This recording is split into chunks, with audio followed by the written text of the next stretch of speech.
Hey, this is Dr. B, and let's talk about metallic bonds. Here's a couple of images which might help you to understand what's going on.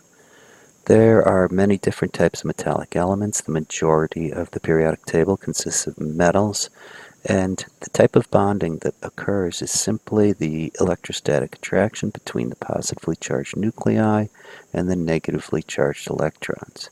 This can lead to great physical strength in some cases.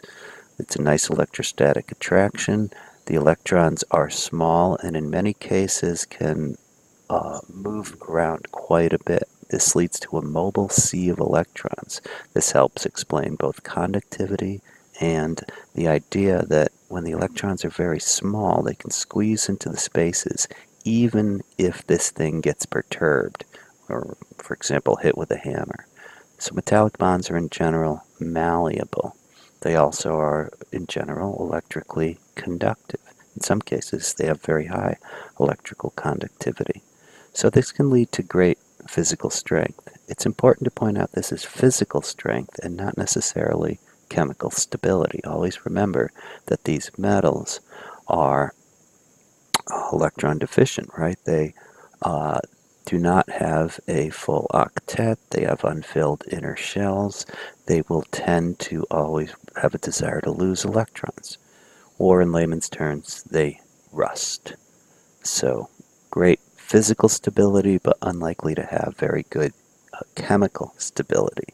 What can happen in practice sometimes is they will oxidize on the outside, for example, aluminum, and that will prevent oxidation from occurring on the inside. Iron does this to a certain extent, and it may be years before the whole thing rusts out.